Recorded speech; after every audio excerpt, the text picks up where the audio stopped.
Thank you for tuning in, viewers. It's your boy, Matthew Hickson, owner of Gamers Glorified, current head esports coach for Kish College, also known as 99 Cent McFury in the FGC community. And today we are doing interview number 5 for the FGC versus Gamers Glorified. Today we got a special guest. We got Christian Gordon on there. Can you hear me? Hey, what's going on? What's going on, man? How you doing? I'm doing good. I am doing good, man.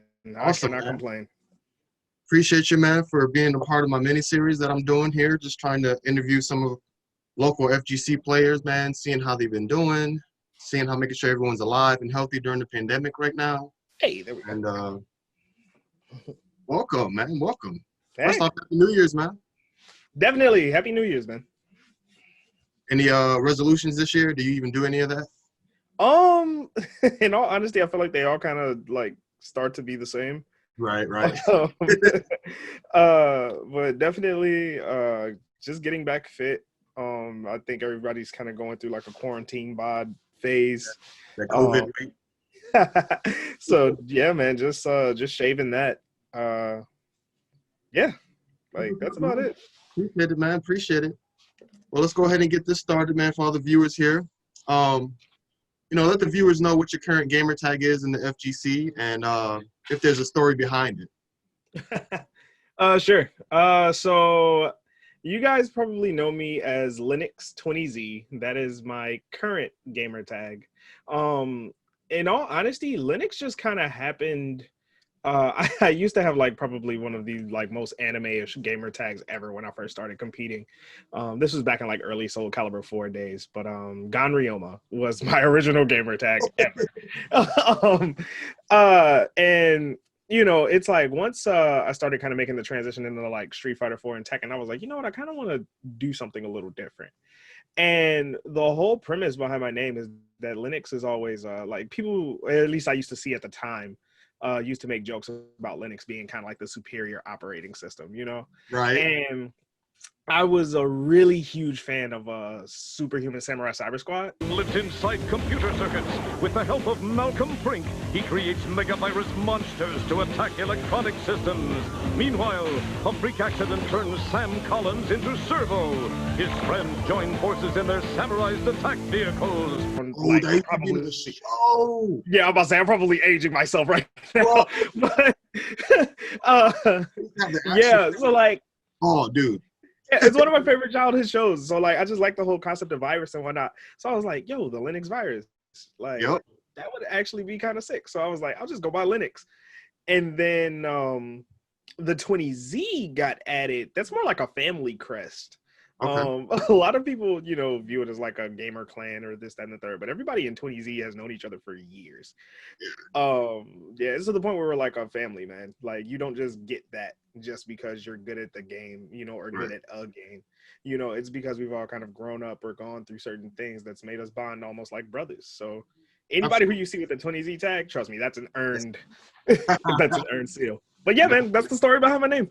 That's what's up, man. Man, when you mentioned that Superhuman Samurai Cyber Squad, oh, that brought back memories, man. I'm probably in the same age bracket, we just don't look it. But back when Beetleborgs and Mask Rider and my goodness, the shows are so good. Oh man, that's what's up, man. So right now, when did you decide to start competing? Like, do you remember what year, what particular game that comes to mind when you decided, hey, you know what? I think I'm gonna start competing and seeing where this goes on that side of the world. Oh yeah. I would say I started getting into competing right around Tekken 6. I played Soul Calibur 4, and online I tried to do the most. So I would play against guys like Uvmatic, Shin Meguro, Zeph Yukai when he was just a budding Mitsurugi player. I still remember that Zeph. But I used to play against all these guys, and it'd be funny because I'd pop into like a PlayStation lobby or whatnot, and they'd be like, "Hey, wait, you played who?" And I'm like, "Who is this guy?" You know what I mean? Like, I had no concept of what it meant to be like a top player or what it meant to be like, to play professionally. And so I was like, yo, you know what? I'm gonna look into this. So Street Fighter 4 comes around, and back in 2009 was when I first gone to college. And I remember going into the library and seeing Daigo versus some Dawson player. I can't remember the Dawson player, but it was at the GameStop exhibition that they had for Street Fighter 4. And I'm like, wait, they play this at this level? Like, so then it's like, wait, what? So Street Fighter 4 was the gateway, but like when I saw Evo for Tekken, and I remember watching Rip versus Nin. I remember watching that match, and I remember thinking, yo, this is pretty cool. I think I could do this. And me thinking, I'm the stuff in Soul Calibur. I'm like, oh, yeah, I can transition over to that easy. Man, my first tournament was UFGT 8.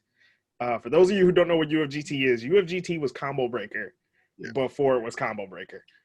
And it was so funny because I remember just being in that environment. I competed in Street Fighter and Tekken, and my very second match of that tournament was Justin Wong.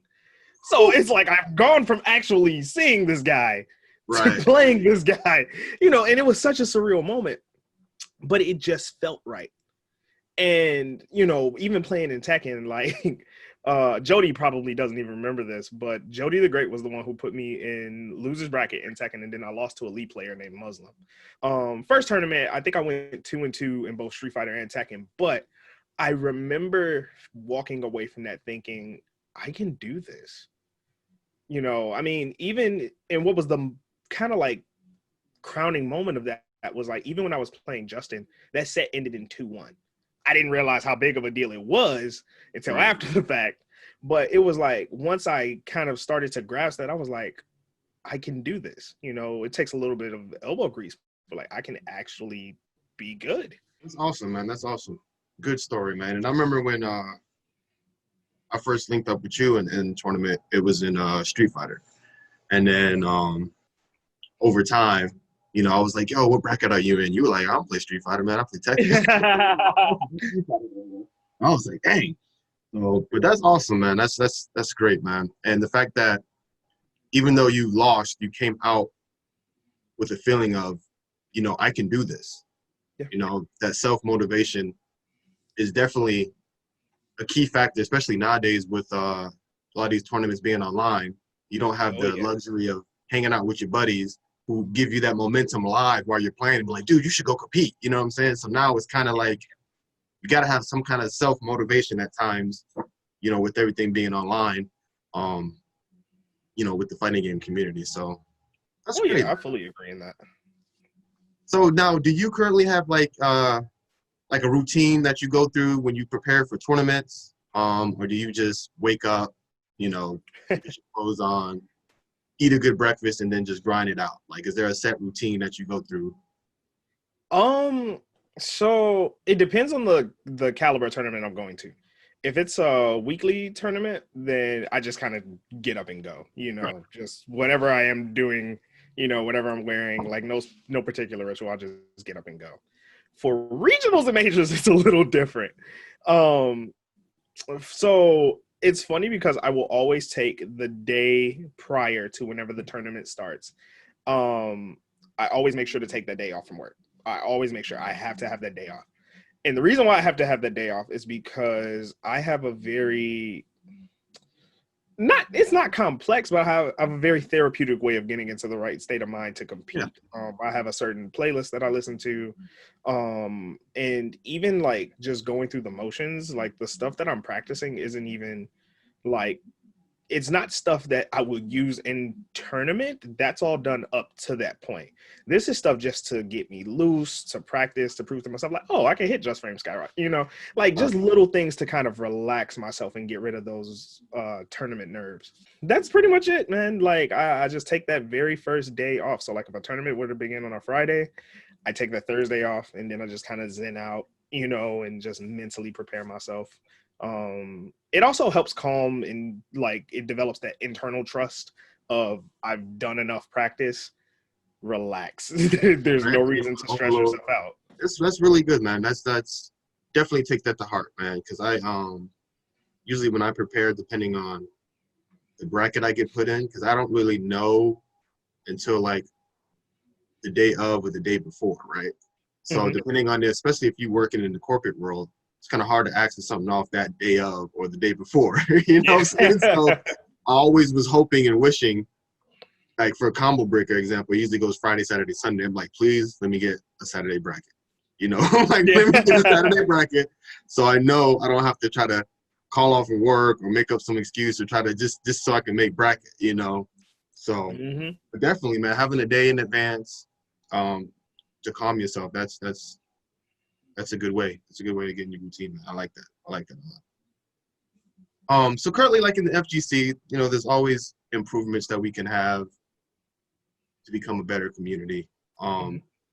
Especially nowadays, how everything is trending online. Yeah. You know, the camaraderie is much more needed now, in my opinion. What do you think? How can we actually, you know, make the FGC better, you know, moving forward? That's a loaded question. The biggest opportunity, and it's funny because you never really paid attention to it when we were in person, but now that everybody kind of gets to, you know, say whatever they want within, you know, the safety of whatever, you know, room that they're in, you see a lot of negative stigma, whether it be towards a particular group, a particular gender, and a lot of that, I'm just going to be blunt, we need to grow up as individuals. This is a community where everybody can enjoy it no matter what walk of life you come from.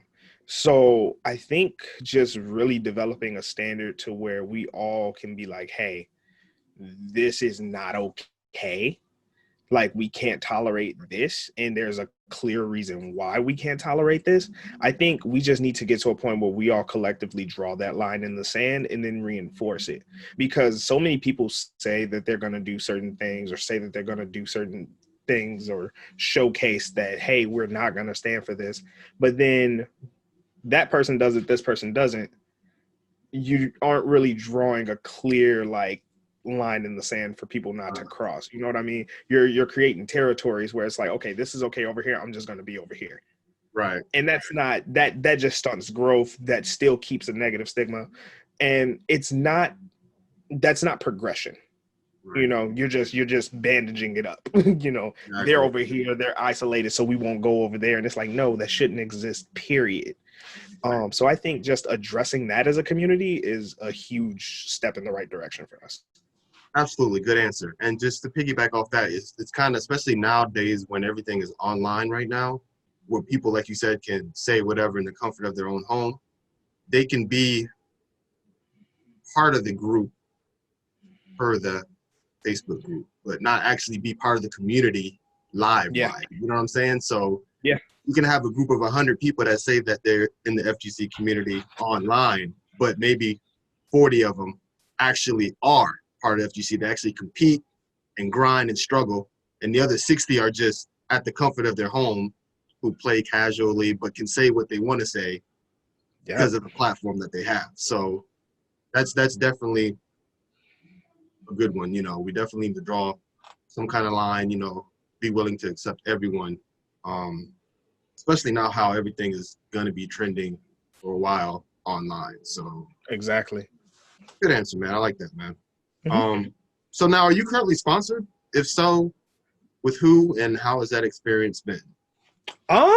Yes, actually. I got sponsored in June of this year. I got sponsored by Team Infinite. And it's been a rather interesting experience. That was always one of those milestone goals that I had from when I started competing.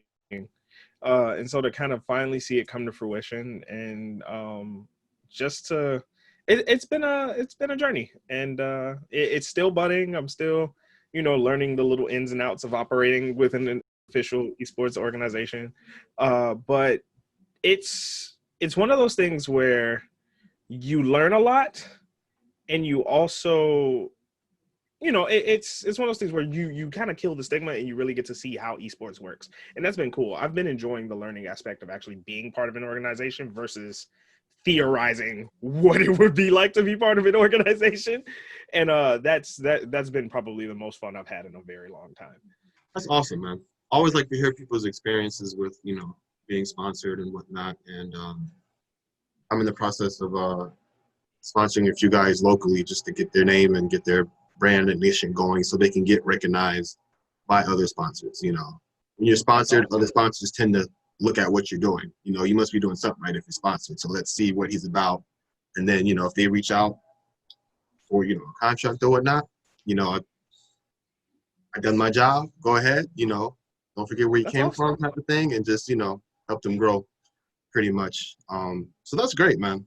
I like to hear our local players being sponsored. So Thank you. What would you say now your weaknesses are and your strengths are when it comes to fighting games? Oh man. It's crazy because that's kind of been a journey I've been going on the second half of this year. Tekken's one of those games where you're always going to reassess yourself. You're never fully content with the level you're at. Even if you're playing at the highest level, you're never fully content. You're always learning. And I would have to say, if we're going off of my biggest strengths and my biggest weaknesses currently, I'll start there first. My biggest weaknesses have to be, I would say my patience. My patience is better than your average player, but in high level sets, sometimes I can be a little too aggressive. And that's just my normal style. So it's really just learning when to pump the brakes and having a more specific timing, because you can also become pretty predictable. It's like, oh, I was overly aggressive, let me slow up. And then your opponent's expecting that, because you just ate a lot of damage or whatever. They're expecting you to play timid. But it's learning how to do that with a purpose and make that transition seamless that I'm working on currently. I would say my biggest strengths are definitely I have a snowball effect when it comes to my characters, my mix-ups. I am not a player that is fun to play against when I have full momentum. It is not fun for anybody. So yeah, that would be my biggest strength. Also my reads. My reads are godlike. Reads are godlike? All right. That's awesome, man. I always like to ask that question just to see, because sometimes you don't really know until somebody asks you and you have to say it out loud and you're like, oh yeah, and then you can work on that. Now and you can look back at this video and say, what did I say? And be like, okay, that's what I need to work on, and move from there. So that's what's up, man. I like that. So for those who don't know you as a player, when your name comes up, your gamer tag, Linux comes up, what fighter are you known for? Anybody who knows me, you already know. Yeah. And if you don't know me, you're going to know. I am a Craig Marduk main in Tekken.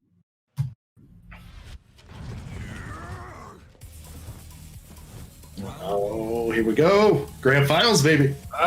Yes. All right. All right. Them with the sweet. Here we go. Starting off strong. Immediately going with the funky stuff. Ain't nothing like a funky beat, baby. Oh, okay. Oh, We're just going to cut that off. break. Okay. Oh, good. Block on the low. Oh, he is. Okay. Oh, he is ready with that low parry. Yeah. The down one. Got a low parry. Yep. Back.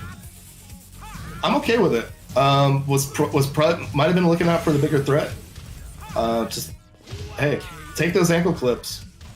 I have always loved this character since he was released in Tekken 4. Craig Marduk has been the coolest character introduced to Tekken, and I've always said it in every Tekken since 4.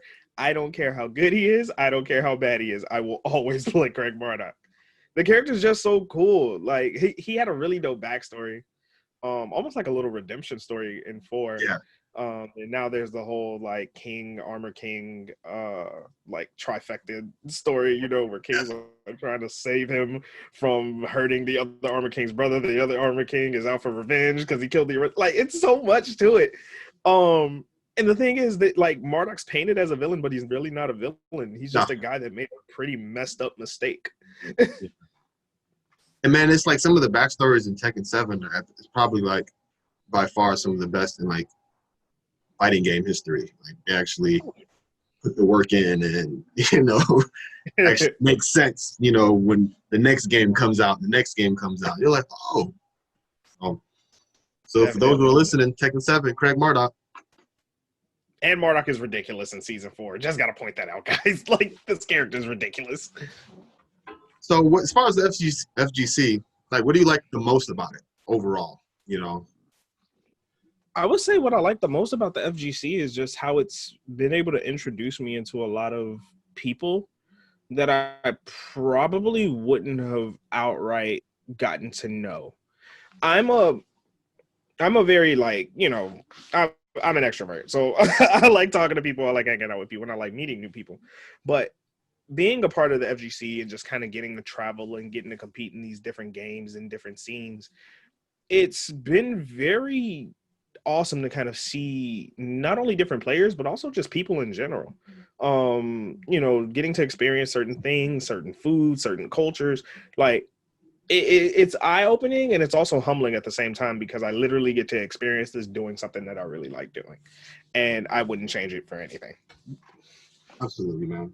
I always tell people the folks you meet and the things that you have in common, it's the bridge that connects us. And then even outside of gaming, when it comes to life, some of them end up being your best friend, because you'd be surprised how many players go through the same struggles you are. You're not alone in any of it, even though sometimes we may feel like that and we don't vocalize it. But, when you get to know people outside, when you have like dead time and you're waiting for your next match and, you're kicking it for a little bit, in a hotel room, chilling and whatnot, you start to find out, you're like, man, I'm from the same walk of life, but just in a different state. You know what I mean? So it's that connection, man, that it brings together.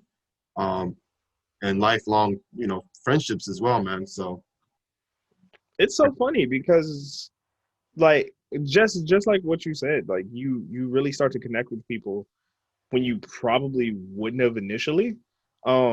It's funny because even how me, Junior, and Shadow met, it was the funniest thing ever.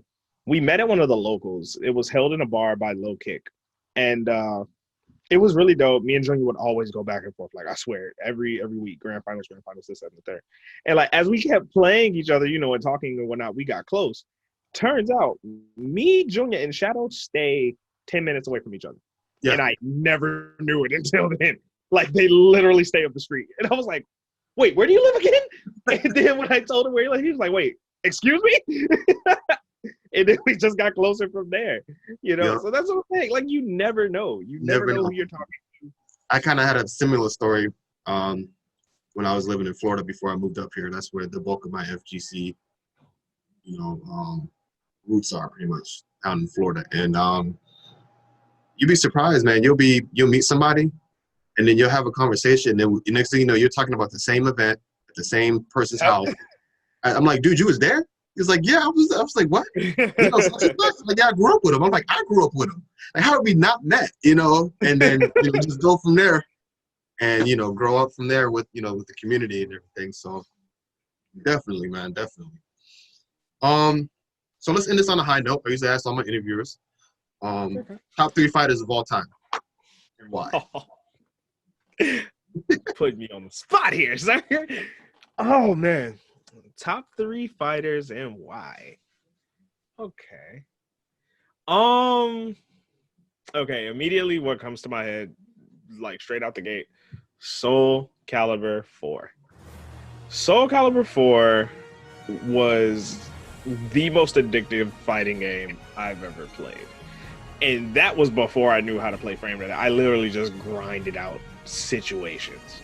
I believe I overclocked like almost 2K hours of playtime on that game. Yeah, like I'm telling you, man, when I was in high school, 17 years old, like, dude, my summers, I just wanted to be the best Soul Calibur player. I wanted to be the best Voldo, the best Vader. Like, whatever character I played, I wanted to be the best, regardless. So Soul Calibur 4 is definitely one. It was just, it's a game that holds a special place because it's almost kind of like the gateway game into, pretty much me being me now. King of Fighters 98. King of Fighters 98. King of Fighters 98 because it also has probably one of my favorite fighting game characters ever in it, which is K. Yeah. K is freaking awesome. Like I love the entire like King of Fighters cast, but like K, Kyo, Benimaru, and Vice. Vice isn't in that one, but she's still like freaking ridiculous. Like that series just has like so many cool characters. But 98 was just fun. I just remember late nights playing with my cousins, and like even though like I was a masher, it was a game that I'd never put down. Like I always played it. If I was sad, I played it. If I was happy, I played it. Like I just love King of Fighters. And yeah, my last favorite fighting game would have to be Tekken. Tekken's a game. It's kind of like a combination of all three, or not all three, but the first two, and then it's its own. Yeah. It's always been a game that I've played to help get me through, you know, whatever I was going through. If I was sad, if I was angry, if I'm happy, I can always express myself in Tekken. There's always been a character where I could play and like I could channel whatever I was feeling into that character. It's also been a game that's gone from me button mashing to like on a journey to mastering it, you know. And I just to kind of like think about that progression is crazy because I've been playing the game for years, but I can really say I've only been playing the game correctly for like 8 years, 10 years. And so it's just one of those games where it's like it's come full circle. It holds a very, very special place. I've gotten to do things that I never thought I would do because of Tekken. I've gotten to go places that I never thought I would go because of Tekken, and I'm just looking forward to what else this game is gonna, you know, bring to me. Those are good top threes, man. Tekken's definitely probably low-key has one of the strongest communities like internationally as well. Like, it's huge. And then the fact that you mentioned that those games that get you through your emotional state, whatever you're going through, got me wondering too. I'm like, what game was I playing whenever I got mad or I was just going through something, feeling, you know, a little down for whatever reason? There was a few actually, man. Marvel's Capcom 2 was one for sure. Nice. That was one. It's just as soon as I popped it open, man. As soon as that globe came up, like my eyes, I was like, yeah, you know, so that moment, whatever I was thinking about, I was done, you know. But yeah, man, definitely good top three, man. Definitely good top three. I'm getting a variety of from each interview that I do. I get one fighting game that somebody else hasn't said, at least one. So that's good. Wow. You know, so that just shows the diversity in the fighting game community. And even though, you know, you may be known for a certain game, your top might be something else. So, oh yeah, awesome stuff, man. Awesome stuff, man. So, thank you. Appreciate you, man, for coming through, man. I don't know if you are entering. I just registered for Frosty. They just announced they're doing it online. Oh, yeah. So not all games, but I did enter Tekken 7 and Third Strike. So, I can send you the link there if you want to check it out if you're interested. But definitely. They're I've never missed a Frosties, and I was either. actually going to be kind of sad. Yeah, like Frosties was my last tournament, like my last major before, you know, COVID happened. So I've never missed a Frosties, and I've always made it I never miss Frosties, I never miss Combo Breaker. Those are my two. Those are my like, two. if I don't go to anything, you're gonna see me at both of those. So yeah, the fact that they're doing it online, it hadn't hit my timeline yet. So yeah, I'm definitely So yes, to answer your question, yes, I'll be at Frosties 2021. You're gonna give me something to do now, man. So, all right, man. I appreciate you, man, for being thank you for having me. Absolutely, man. Absolutely. Thank you. Let the viewers know, because I know you're getting into streaming again. I've been catching some of your streams when you get on. Let them know how they can find you via Twitch, you know, Instagram. Well, I was about to say, if you guys want to get in contact with me, feel free to check out my Twitch at The Linux Virus. And also feel free to hit up my Twitter at The Linux Virus. You'll get all types of crazy updates, all type of Tekken updates, content when I'm streaming, all that good stuff. Even if you just want to ask me a question, I am usually going to answer back. There you go. There you have it, listeners. Definitely tune in for our next interview. This is your boy, Matthew Hickson, owner of Gamers Glorified, also known as 99 Cent McFury. And we are out. Peace. Yeah.